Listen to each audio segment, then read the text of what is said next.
If you live with chronic anxiety, second-guessing yourself constantly, or feel a deep fear of being wrong, this might not be your personality. It might be what your nervous system learned in childhood.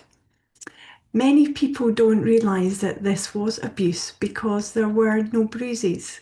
But emotional abuse and emotional neglect shape the nervous system just as deeply.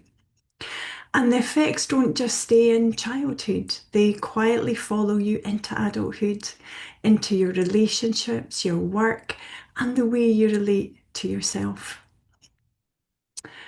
When you grow up without emotional safety, your nervous system adapts for survival, not for happiness, not for authenticity, but for survival. So anxiety, people pleasing, emotional shutdown, hypervigilance, these aren't flaws. These are learned responses to an environment where being yourself didn't feel safe. Today, I want to walk you through 4 patterns that wire the nervous system in these environments, and why so many adults are still living from them even when their lives look fine from the outside. Hi, I'm Jill Nicholson. I've been a psychotherapist for over 25 years, and I help people understand how childhood trauma, especially from family dynamics, shows up in their adult lives. If you struggle with anxiety, people pleasing, low self-worth, or emotional eating, you're in the right place. If this video helps, a like or a subscribe is a quiet way for you to support the channel. If you've ever felt like your childhood still affects you, even though you can't quite explain why, you're not alone. Let's start with the first pattern, pattern 1. Reality was not safe. In some families, the parent's reality is the only reality that's allowed. A child's thoughts or feelings or memories are denied, they're mocked or rewritten. And this takes a form of chronic gaslighting. For example, a child says to a parent, "You scared me when you shouted." And the parent replies, "I didn't shout, you're just too sensitive."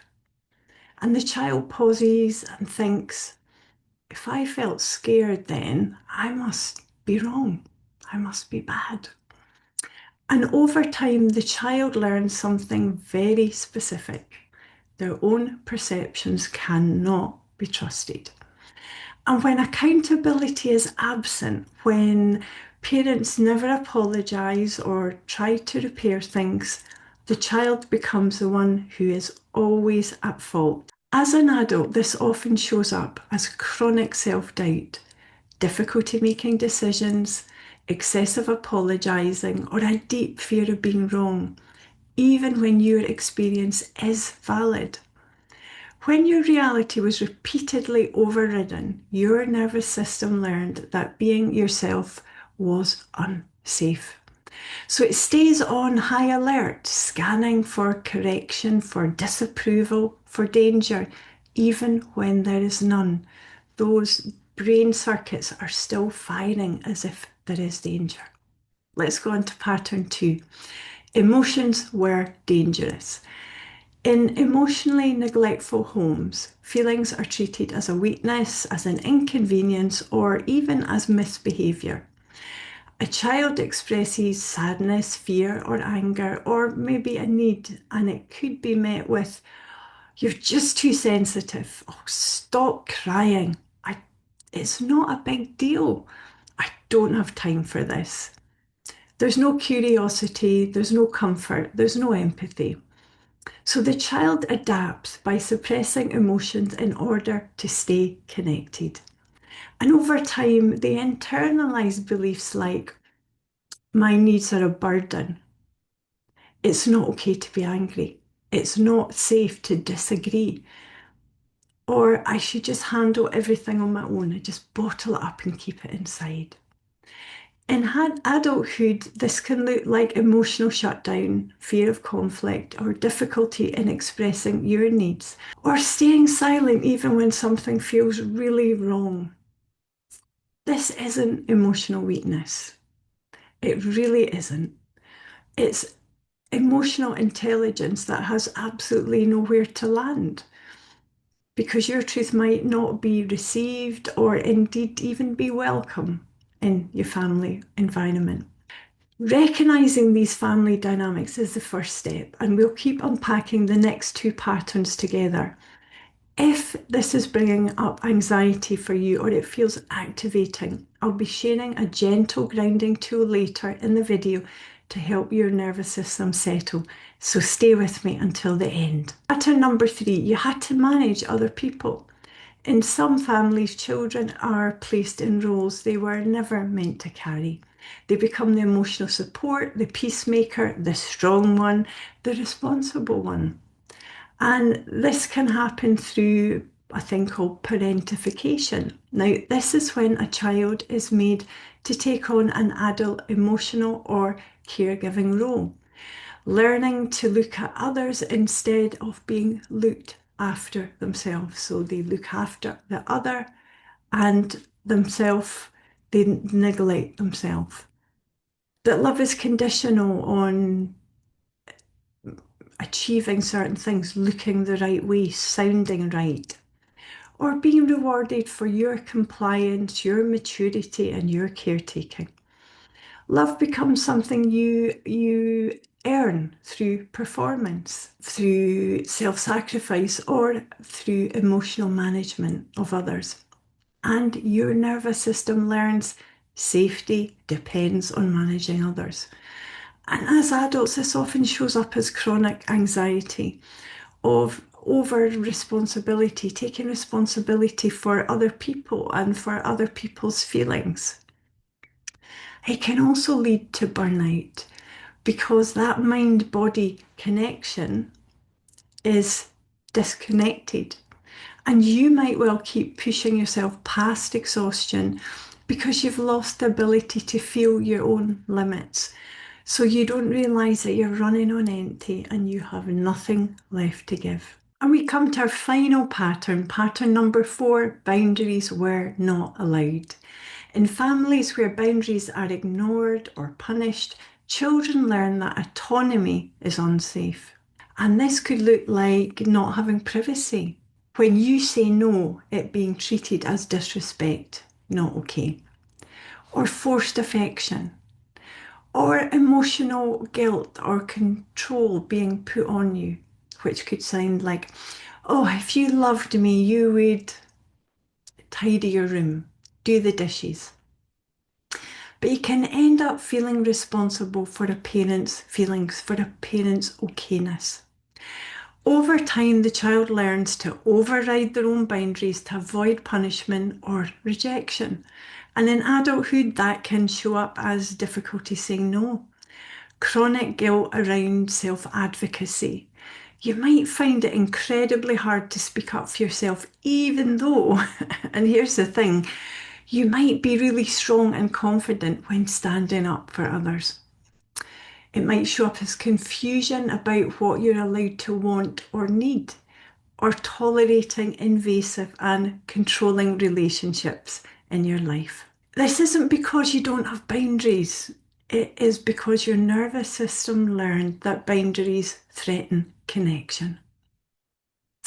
So, what does healing actually look like? You know, it doesn't begin with forced confidence or setting boundaries or thinking positively. It begins with the nervous system, with slow relearning that your emotions are valid, your perception matters. Your needs do not threaten connection. You're allowed to have them. And it happens through validation of your feelings, of regulating the nervous system and having safe relationships. It doesn't happen through pressure. So I want to show you a very quick and gentle exercise that can support your nervous system, particularly if you're feeling a bit anxious, and it's called Orientating to Safety. You can do it now with me, or you can do it later, but just know this is how the nervous system relearns. So I'm going to ask you to take a slow breath in through your nose for a count of 4, and then a longer breath out, blowing out for a count of 6. Will we do 2 of them together just now? Breathe in for 4 through your nose. And just at your own pace, then blow out for a count of 6. Let your shoulders drop.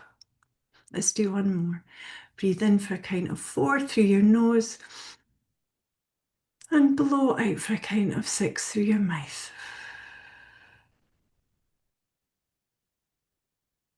This is called vagal brake breathing, and it gives your nervous system the message, it's okay, we're safe. Now I'm going to ask you to gently look round to your left, just to a point that's comfortable for you. And let your eyes move floor to ceiling, just gently, just noticing, not judging anything. Just let your eyes wander for a little while. Let's just do it for a few more moments. Just keep breathing deeply. Let's come back to the center. We're going to do the same to the right. Move to the right again, just a point that's comfortable. And let your eyes just wander over things, floor to ceiling. Just noticing. And now I'm going to ask you to come back to the center. And this time I'm going to ask you to keep your head still. And I'm going to ask you to let your eyes look up as if you're looking up to the top of your eyelids. And I'm just going to ask you to keep doing that while I talk. Because raising your eyes upwards can help signal safety to your nervous system by orienting you to the environment, by reducing the concept or the perception of threat, and by gently shifting your body out of hypervigilance. Okay, bring your eyes back down and just relax. Thank you. Thank you for doing that. Now I want you to name 5 things you can see. So mine might be a microphone, a clock, a water bottle, a mug. Do you like my cute mug Christmas present? Love it. And as always, therapists need tissues. So you take a moment to just notice 5 things. Now notice 4 things that you can physically feel. You can feel the chair underneath me. You can feel the softness of my jacket.